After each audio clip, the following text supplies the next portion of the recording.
Olá, amigo enxadrista, amiga enxadrista. Estamos nós aqui de novo, reunidos para colocar o xadrez em foco mais uma vez. Na sua tela, eu, Herzog, e o mestre nacional Gerson Pérez, para falar para você hoje sobre procedimento. Né? O que seriam procedimentos no xadrez e como a gente coloca isso no nosso jogo. Gerson Pérez, suas considerações iniciais. Jogue, tudo bem? Olá, amigos. Não fique preocupado, não é nenhum procedimento estético, não é nenhum procedimento aí da medicina, é procedimento do xadrez. São etapas que a gente vai cumprindo em determinadas posições para levar, ali, às vezes, um plano, levar alguma ação, mais para lá da dama, para lá do rei, região central. Enfim, você tem um norte, você tem ali um sentido para a coisa e tem que executar aquilo. Então, essa partida que nós vamos ver está lá no xadrez básico, é uma partida maravilhosa, esteticamente, assim, visualmente, ela é muito bacana de ver, a partida Capablanca Stein é uma partida de exibição. Rejogue, conhecia essa partida? Vou te confessar que não me recordava dela. Não. E achei bem interessante. E ela Uma tá lá no partida. livro, tá no livro Xadrez Básico. O livro Xadrez Básico tem uma quantidade muito boa de partidas no final dele.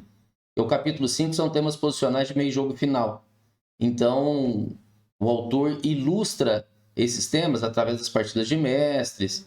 Mas no começo, quase que ali, lance a lance, ele vai explicando a questão da abertura, do meio jogo, do final. Então, ele vai fracionando ali a partida. E essa partida aparece no início da obra.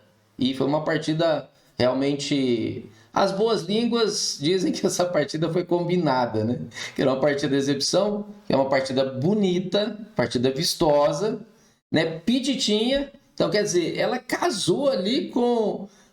Imagina uma partida de 100 lances com empate. Para exibição não seria interessante, né? Aquele monte de gente olhando e tal, né? E aí foi realizado assim a partida com pessoas mesmo, representando as peças e executando os lances. Então, do livro Xadrez Básico, eu comecei, e tantas outras pessoas, né, gerações jogando essa década de 50, começaram por esse livro, e aí essa partida, ela realmente me chamou muita atenção. Vamos passar os lances e vamos parar em determinados pontos para falar dessa questão dos procedimentos. Pronto, tá aí nosso tabuleiro, e aí eu vou começar a passar então. E4, E5, cavalo F3, cavalo C6, cavalo C3. Você deve estar mais acostumado com o bispo C4, o bispo B5 ou D4. A Rui Lopes, a italiana ou a escocesa. Agora, veja esse diagrama aqui, ó, cavalo C3, cavalo F6. Então, olha essa fotinha, essa posição. E essa posição, então, abertura dos 4 cavalos. Jogue, o que você tem para contar para a gente dela? Pois então, é uma abertura e dificilmente a gente vê ela sendo jogada pela elite do xadrez em grandes torneios, né? Ela tem uma proposta um tanto mais simples, né, de colocar as peças em jogo, assim, sem objetivos de ataque assim tão intensos, ao menos de início, né? Mais colocar as peças para jogo, se organizar e aí começar a atacar, né? Imagino que não seja tão utilizada assim nos grandes torneios pelos grandes mestres, porque às vezes no nível deles, né? Esses tempos que se investe aí numa abertura como essa para posicionar as peças são considerados preciosos, né? A nível de conseguir uma vantagem, né? Que normalmente a gente consegue colocando pressão desde o início, né? Então, imagino que seja por isso que o pessoal não joga. Perfeito. Então, vamos lá. Eu dou aula há muito tempo e isso aqui é como se fosse, para a gente que trabalha também com iniciação, como se fosse a abertura os aprendizes, né? Porque a gente fala assim, ó, centro, desenvolvimento, espaço e tempo, os 4 fundamentos que governam a posição no início da partida, e a abertura dos 4 cavalos, jogo pianíssimo, a gente utiliza muito para poder mostrar isso.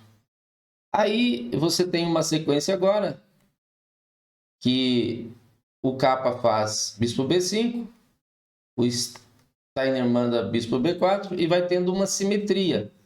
Ou seja, tudo que acontece com esse cavalo aqui vai acontecer com esse cavalo aqui. Tudo o que acontece com esse peão de E5 pode acontecer com o peão de E4. Então, se tentar tomar C3 para cair E4, se tentar tomar C6 para cair E5, o que acontece de um lado também acontece do outro. E segue a simetria, tanto é que chama variante simétrica, simetria de novo, todo mundo querendo sair aqui com as peças brancas e pretas, bispo G5, e agora quebrada essa simetria que o Herzog vai explicar para a gente por causa de que não está, né, mais aqui cravado. Qual que é a ideia dessa quebra? E o detalhe, né, Herzog, a problemática agora de estrutura, tem informações diferentes que a gente estuda lá no Dorfman. Conta pra gente qual que é a sua visão dessa posição agora. Pois então, na simetria, né, um jogador repete exatamente igual, né, só que do seu lado, o movimento do outro. O xadrez é um jogo de tão vastas possibilidades que chega uma hora que não dá mais para repetir tudo igual, né? O jogador de pretas aqui, nosso estimado Steiner, né, ele resolve capturar esse cavalo em C3 com várias intenções, né? Intenções de criar uma primeira quebra na estrutura da branca, né? Se houver a recaptura ali do peão, vai existir peões dobrados, né? Ele elimina uma peça dinâmica, né? Que é o cavalo, né? Que poderia estar se movimentando aí pelo tabuleiro, para criar algo, né, que a princípio seria um problema de natureza estática, né, nas definições do Dorf. Por que estática? Esse peão ele não vai ficar ali parado para sempre, mas tão cedo ele não vai sair dali, né? Então, imaginava o preto, né, que com esse lance ele traria dificuldades para o jogo do capa branca, né? Porque agora esse peão que começou o jogo na coluna B foi para C, trancando o avanço, né, do peão que começou o jogo na coluna C, né? E não tem um caminho assim tão livre, né, para fazer a sua trajetória ali, né? Enquanto que a preta ainda pode fazer coisas como bispo G4 e outros lances aí, né? Então foi uma aposta aí que o preto resolveu fazer. Perfeito. Então vamos seguindo aqui, e essa tomada então evita pressão em D5. Só que, como o Herzog falou, você tem uma problemática agora que acabou a simetria. Você tem uma problemática agora que existe um detalhe aí que vai ficar muito diferente em termos de proposta. O branco trabalha com o quê? Dinamismo. O branco trabalha com boa atividade aqui das peças. As pretas tentam fazer o quê? Ir trocando para jogar um final. Tem dobrado do branco, tem isolado. Então é mais difícil jogar essa posição à medida que vai seguindo e tirando as peças do jogo. Faz o cavalo E7, e aí tem um detalhe que o Herzog vai explicar para a gente, né? O cavalo E7 não vai deixar tomar C6, não vai deixar quebrar, mas existe a possibilidade de tomar em F6 agora e de quebrar, de dobrar e isolar onde está o rei. E curiosamente o Capablanca não fez. Capablanca ele faz esse lance aqui Capablanca, ele joga cavalo H4. E o Herzog, então, vai explicar para a gente por que não dá para fazer bispo toma F6. Por que será, Herzog? É interessante a gente pensar nas duas propostas, né? Bispo de G, né, por cavalo F6, né, é uma proposta para agora. Cavalo H4 é uma proposta para o futuro. Se a gente faz o bispo por F6 agora, muito possivelmente o peão de G captura o bispo. Parece ser, inclusive, o lance da marca. Só que se esse peão que está em G7, se ele sai dali, ele não está mais protegendo o rei com a sua presença, porém ele abre espaço de uma coluna ali, né, coluna G, o qual pode ser aproveitado, né, tanto pelas brancas quanto pelas pretas para atacar, porém, nesse contexto aqui, a princípio, a preta chegaria primeiro. Então, agora não é muito recomendável. Né? Talvez em outros contextos possa ser melhor.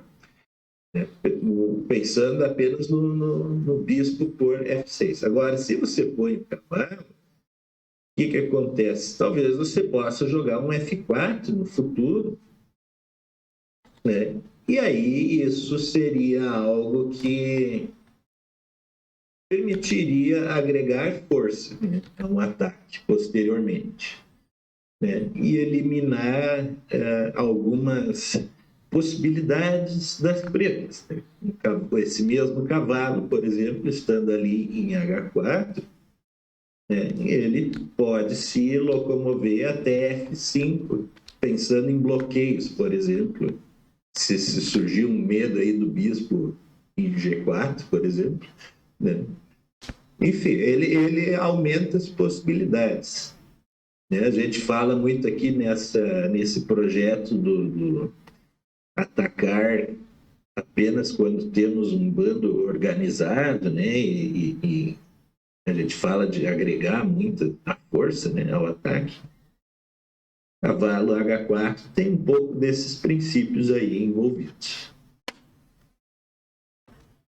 E uma coisa importante que a gente observa é que iniciou o título nosso é Procedimento, do Xadrez em Foco, do episódio 11. Então, o cavalo H4, ele inicia uma manobra que vai ser um procedimento de chegada até esse rei das pretas, ou seja, nós vamos ver Capablanca passando peças agora para lá do rei, tem uma espécie de execução por etapas que a gente vai observar isso acontecer. Veja, faz C6, o bispo volta. O C6 pode expandir com B5, pode jogar D5 em algum momento, o bispo de C8 que está mais paradão lá, pode ser trocado em E6. E aí é feito, então, bispo E6, Steiner tenta trocar o bispo que está mais ativo do capa e o bispo dele que está mais passivo em C8. Problema que agora tem uma sequência de trocas que o Herzog vai dizer por que esta posição começa a ficar muito favorável ao Capablanca. Por que será? Pois então, olha só, pessoal, que interessante. Você tinha um lance que era possível antes, né? Que era essa captura aí. O que essa captura faz? Ela elimina, talvez, aquele que seria o principal defensor desse roque aí, do rei preto, né? E ela elimina esse defensor, forçando, né, uma captura que expõe o rei, uma captura de peão. Só que fazendo isso agora, tendo esse bispo branco ali do lado, né, a gente abre a possibilidade, né, de capturá-lo em seguida, porque a princípio, né, a preta não tem interesse de ter um bispo apontando para a cara do rei nesse momento. Né? Então, um lance sendo feito agora, o Capablanca conseguiu algo assim, dentro do que a gente vem falando aqui no Xadrez em Foco, que seria o mesmo que o Ivanchuk não conseguiu no episódio anterior. Ele criou uma oportunidade com esse lance de realizar aquela outra captura ali, né? Porque, embora ninguém seja obrigado a nada, né, no xadrez, não convém deixar aquele bispo, né, apontando para a cara do rei, né? Então a preta perde esse um tempo capturando, e esse tempo concedido para a branca ela usa para capturar a outra peça.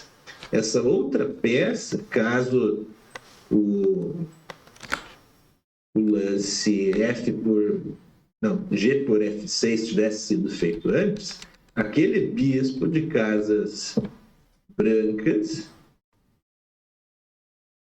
né, seria um forte atacante, no caso das pretas ali, né? O bispo de casas brancas das brancas não está bem posicionado, o Gerson está muito bem assinalando um plano, né? Viria o rei iria para H8 ali e a torre vem para G8, aí você tem uma bateria à la Índia do Rei.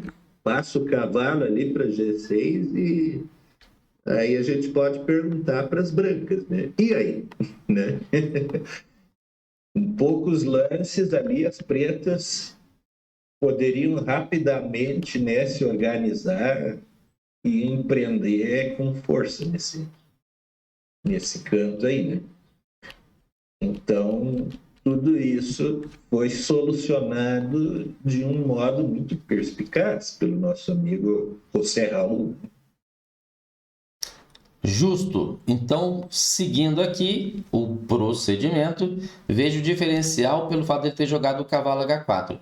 O cavalo H4, quando a gente estuda os motivos de meio jogo, que é como se fosse desvendar um código, são 3 livros, é de um mestre internacional holandês, o Arthur, cujo sobrenome é impronunciável, e um dos temas, são 102 temas que ele trabalha, são 102 como se fosse padrões, códigos que você estuda. Um deles é o ED, é o cavalo ED. O que seria um cavalo ED? ED é de borda, é de beirada e tal. O cavalo ED é essa manobra que esse cavalo faz para poder ajudar a chegada de outras peças, saltar para um quadro importante a partir de um movimento aparentemente ruim. Porque colocar um cavalo aqui, você está piorando o status dele. Só que tem um detalhe, você agora está oportunizando outras peças de chegar e fazer um F4 que vai aparecer já já, como o Herzog vai explicar para a gente. Bom, ameaçou a essência, aí defendeu, estava em xeque, né? Tinha que jogar o rei e também defender, então o rei agora fica mais exposto, e aí vem o F4, que o procedimento agora chega em uma temperatura altíssima. Herzog, será que o cara escapa? O cara escapa depois desse F4 aqui? Acho que a chance está pequena, ainda mais tendo o Capablanca ali do outro lado, né? E não era qualquer versão do Capablanca, né? Era o Capablanca no auge. Né? Não é qualquer versão do Capablanca. Essa é porque ele estava voando baixo, né? Então a gente tem aqui excelentes argumentos para justificar esse cavalo H4. Salta aos olhos, né, da gente um cheque de dama em H5, né, o qual a preta poderia, inclusive, até supor uma defesa jogando o cavalo em G6 ali, mas rapidamente o peão de H7 é capturado pela dama.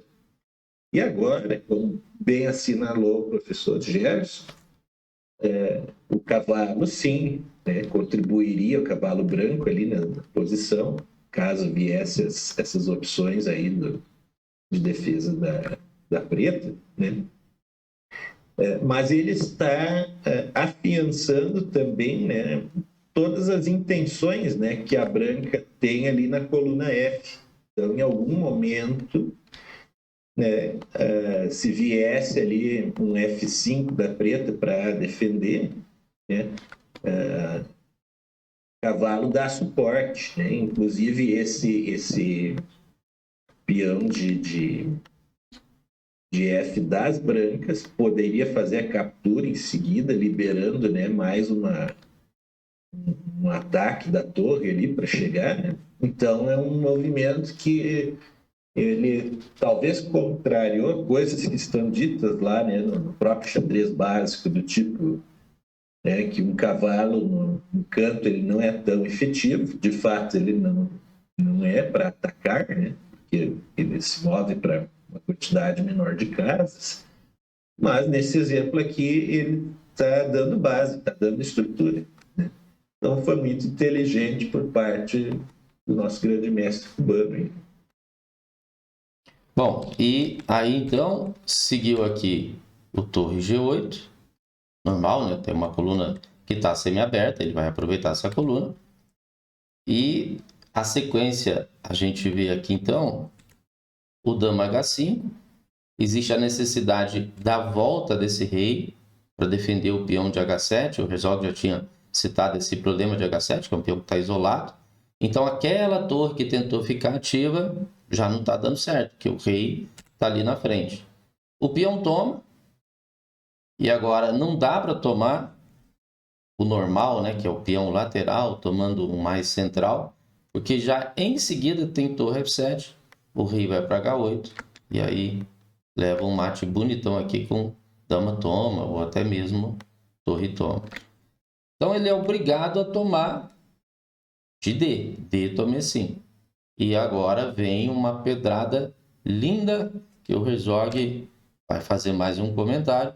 E a partida, então, nessa questão de procedimento, chega aqui ao auge, que o procedimento agora vai ser chegar até o rei, a cabeça do rei que importa. Até então a gente estava trabalhando mais mobilização de peça, ativação ali das forças. Agora realmente você está disposto até ceder material para poder chegar até esse rei. Herzog, torre toma F6, já pode ir para casa? Seria o mesmo que num estádio de futebol o teu time levar o terceiro gol de um 3-0, assim, faltando 2 minutos para acabar.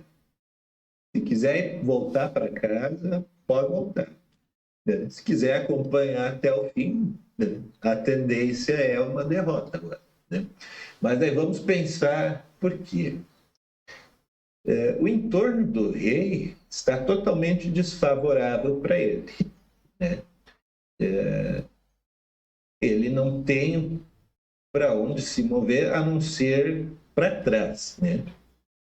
Considerando aí o que a situação está dizendo, né? Ou para trás, né, indo a H8, ou capturando em F6, né, que está se mostrando ser um exemplo de um grande tema aí, né, estratégico nessa partida, a casa de F6. Só que com essa captura aí, né, elimina-se o último peão da defesa. O rei está totalmente exposto agora, vulnerável aos ataques, né? Era o último peão assim com menor proteção, né? Ele é defendido apenas pelo rei, né? E com esse sacrifício, digamos assim, essa captura aí, o Capablanca cria uma oportunidade para ele, principalmente se o rei capturar aí, né? Ele vai poder colocar em jogo uma outra torre que ainda não jogou ainda, caso o rei capture a torre branca. Só que aí, para o rei, ele não tem uma opção muito melhor para fazer. Se ele não capturar, ele já pode levar um mate em seguida, entrando naquele padrão aí de uma escadinha, né, que o Gerson mencionou muito bem anteriormente, né? Então ele força o oponente a fazer algo que ele quer. Exato. Então agora toma, torre F1, Herzog citou a torre que não fazia nada. Isso acontece bastante.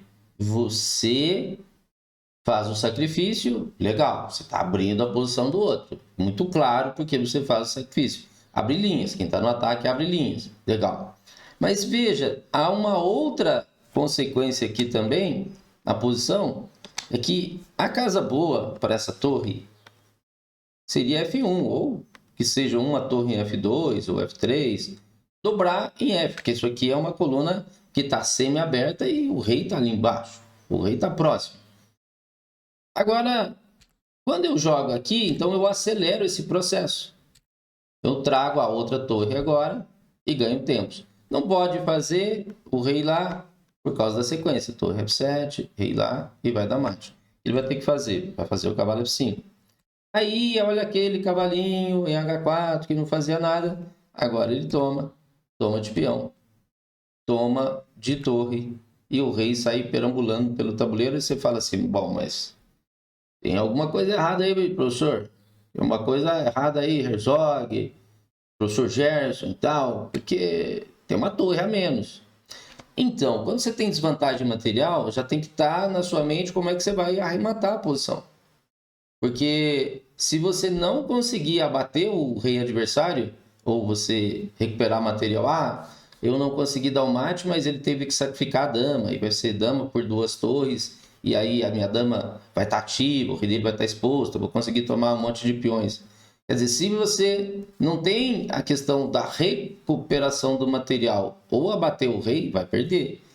Então não adianta só sacrificar se não tiver ali o procedimento tudo definido como vai ser. Então, torre F5, rei E7, dama F7, rei D6, torre F6, rei C5, tomou em B7 e agora está ameaçando um mate aqui. Aí dama B6 e leva esse bonitão aqui, que vai ser a última participação do Herzog nos comentários técnicos. Depois nós vamos fazer todo esse fechamento. Vamos lá então, Herzog, o que você conta aí do torre toma? Torre toma é um lance aí que ilustra uma brilhante jornada. Nós vamos ver depois aí a dama preta captura, né? E o Capablanca finaliza com bispo, com dama D4. Né? Até pode pôr nessa próxima posição ali, que aí a gente bispo com dama D4. Aí, repara aí, pessoal, vou pedir para o professor Gerson marcar para nós as casas B5 e B6, D5 e D6, C4 e D4. Tem para onde esse rei preto correr, né? A torre ali, esse sacrifício, colocou em função da captura, né? O computador manda jogar outra coisa. Como veio essa captura ali, a própria dama, né, encaixota o rei preto nesse perímetro aí do qual ele não pode fugir. Né? Então é um brilhante desfecho para o que o professor Gerson estava falando. Quando a gente entra num momento como aquele ali, só com a torre e a dama, ele tem que chegar para decidir, né? Tem que saber o que está querendo. Por isso eu pediria para você voltar até aquela hora que o cavalo foi para F5. Daí eu vou sustentar uma outra ideia aqui para o pessoal. Isso, só porque essa captura com o cavalo e por que não com o peão de E4? E com esse peão de E4, o rei tem tempo para fugir. Pode fugir para para essa casa ali. Já começa assim. Né? E com o cavalo, olha só que interessante. Com o cavalo, você mantém o rei restrito, né? Jogando o cavalo F5 que o Capablanca jogou. O rei está preso, ele não vai a lugar algum. Então, ele, se quiser lutar pela sua sobrevivência, ele vai ter que entregar, né, esse peão, né, vai ter que capturar o cavalo para, né, poder lutar pela sua sobrevivência. Daí agora ele escolhe fugir para a casa essa aí, né? Então vem a dama. E o que a dama faz ali? Ela novamente cerca o rei. O rei só tem uma casa para fugir, que é essa preta ali em D6. E quando ela vai, a dama, para B7, né, pode ser ali, vai ser daqui 2 lances. Né? Primeiro, ele faz mais um cheque com a torre, forçando o rei a descer mais um pouco. E agora, quando a dama vem para B7, o que acontece? Novamente, o rei está cercado, um perímetro ali onde ele está sem chances, né? Do que ele está sendo perseguido e sem ter para onde correr. Por isso que veio aquele dama B6 ali, né? Capa branca. Então ele já tinha algo em mente, um padrão, né? Uma possibilidade, né? Que ele provavelmente visualizou antes no seu processo de cálculo. Né? E aí esse caminho todo aí para a conversão da partida nos chama atenção, né? Justamente por ser um procedimento bem definido, bem pensado e bem executado. Isso que o Herzog citou é fundamental numa partida de xadrez, o planejamento. Planejamento, você tem toda uma estrutura ali por tópicos, uma estrutura sequencial, como ele começou com o cavalo H4, todo o procedimento, a sequência, ela começa aqui, ó. Lá atrás, olha isso. Ele viu tudo isso? Evidentemente que não. Mas fica fácil você entender o próximo passo. O próximo passo agora vai ser tomar F6. O próximo passo agora vai ser F4. No caso que trocou os bispos, o próximo passo é ir com a dama. Já tem um alinhamento de ideia das brancas e conectado à ação das peças. Quer dizer, por que essas peças estão passando por ali? Por causa desse procedimento, por causa desse processo. Até treinamento de xadrez, né? A gente está olhando aqui uma partida específica. O treinamento de xadrez é assim, ele é cadenciado, ele tem constância, é um projeto, afinal de contas. Eu vou melhorar tecnicamente o meu nível. É um processo, né? Então, cada dia você trabalha um pilar, tem os momentos da parte de prática, tem a ida para os torneios, você treina ali no online, treina com o computador. Tudo isso são procedimentos, são processos que a gente vai ajustando na nossa rotina. E realmente é uma partida muito boa, assim, até esteticamente, né? E por isso que ela foi escolhida para um jogo exibição. Imagina, você vai ali assistir pessoas simulando peças e cada jogador cantando o movimento. Então precisava ser realmente algo vistoso, algo ali interessante para a gente. Imagina, Los Angeles. Você está em Los Angeles ali e tal, e uma partida de xadrez, então tem que ser uma partida animada. E essa partida mostra bem isso. Para a gente fechar essa parte aqui de técnica, eu vou só pegar uma posição aqui e passar para você. Você vai ver um tabuleiro diferente.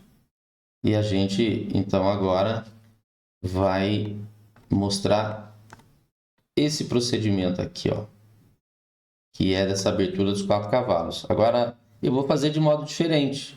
Eu vou tirar e vou mostrar para você apenas ali pontos específicos. Então, olha só, E4, E5, tem uma briga por território, tem uma briga pelo desenvolvimento das outras forças e tal. Quando você vê um cavalinho desse jogando, ó, tem um desenvolvimento agregado a um ataque.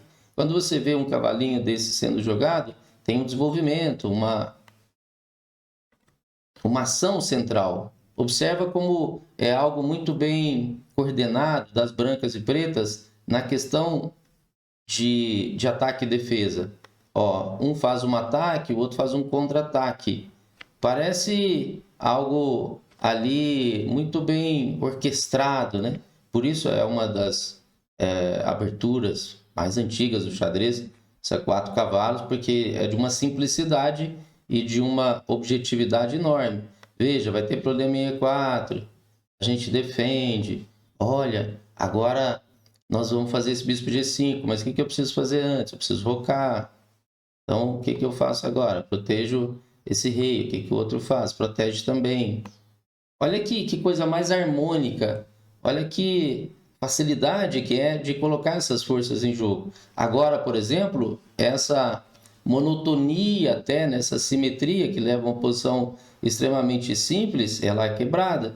Porque, veja, ao jogar bispo, eu estou querendo fazer esse lance.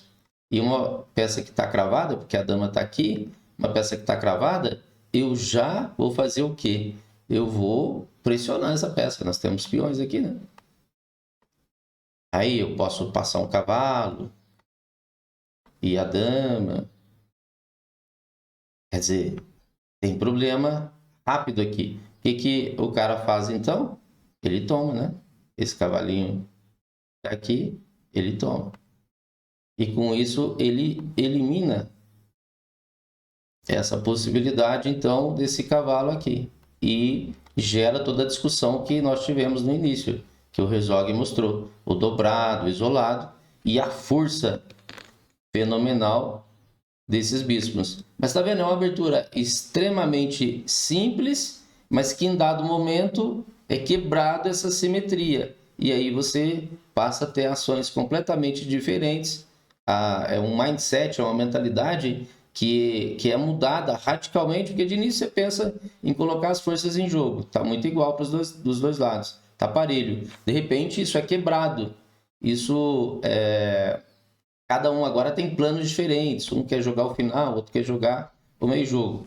Herzog, vamos falar um pouquinho agora de procedimento. Vamos fechar aqui mostrando essa tela que está em branco, que já vai deixar de ser uma tela em branco, que nós vamos fazer um processo de criar algo aqui. Então vamos lá, vamos falar de procedimento. Procedimento, de processos, né? Então, procedimento, a gente já imagina uma ideia sendo executada. Então, procedimento, ideia sendo executada. E isso está muito ligado a etapas. Então, por exemplo, eu pego uma etapa da partida. Etapa, por exemplo, peças. Eu tenho que colocar as minhas peças em jogo. De repente, eu pego uma segunda etapa e atrás de material. Se as minhas peças estão jogando, o que eu quero agora? Material. Com material a mais, se eu conseguir tomar esse material do adversário, eu tenho uma terceira etapa. Então, uma partida normal de xadrez, ela passa por esses 3 momentos, que são procedimentos. Primeiro você coloca as suas peças em jogo, depois você vai atrás do material, já que as suas peças estão jogando, suas forças estão ali ativas, e aí com material a mais, o outro tem mais dificuldade de defender. O que a gente faz agora? Aí a gente tenta o mate. Então são etapas também que a gente, se imaginar um jeito pragmático de jogar xadrez, seria essa lógica aí. E dá para se colocar isso também num processo psicológico, um processo de mindset e não de execução como esse apenas que eu mostrei. É isso? É isso aí. Algumas mentes se organizam de uma determinada maneira e outras se organizam de outras maneiras. Temos uma teoria que nos mostra que há diferentes tipos de inteligência. Então, por exemplo, uma pessoa que tenha uma inteligência um tanto mais matemática, né, não terá dificuldade alguma para fazer um procedimento como esse, né? Claro que ela não vai pensar um jogo inteiro antes dele acontecer, né? mas por etapas, assim, agora eu quero proteger o meu rei e definir uma ação central, por exemplo. Então, esse é um objetivo bem claro e estabelecido. Aí ela vai para um próximo passo, como eu vou concretizar esse objetivo? E que essa pessoa conseguiu, ela está sabendo claramente o que ela quer, então ela pode agir intencionalmente e isso traz a ela uma oportunidade a mais, né? Uma possibilidade a mais de conseguir, porque ela está fazendo algo sabendo o que quer. Em contrapartida, há outras pessoas que vão para um caminho, assim, porque é a natureza delas, um tanto mais intuitivo. Eu estou jogando conforme o que eu estou sentindo que está precisando. Beleza, eu sinto que eu preciso eliminar aquele cavalo em F6. Será que posso? Poder eu posso, ele está ali, o meu bispo está ali também, mas será que devo? Né? Capablanca trouxe um argumento que permite que sim, mas não naquela hora. Né? Traz mais gente para ajudar, né? Porque senão o bispo vai ter que sustentar o ataque sozinho, né? Ele pode não ter força para isso. Né? Então, a gente, no fim das contas, segue sendo um jogo de estratégia e de uma ideia de um jogador contra a ideia de outro. Quem respaldar melhor as suas ideias com argumentos mais convincentes tende a vencer. Perfeito a observação. Vamos finalizando aqui essa partida maravilhosa aí, fazendo parte do episódio 11. Capablanca, bonito demais. Essa partida, a gente sabe que ela deve ter sido ali escolhida a dedo, talvez pensada ali o que eles iam fazer e tal, pelo tipo, né, de evento que ela fez parte. Mas é bonita demais, né? O jogo dele era um jogo maravilhoso. Vamos em frente, rumo à excelência no xadrez. É isso, Herzog? É isso aí, consistência e excelência. Perfeito. Valeu, pessoal. Tchau. Valeu.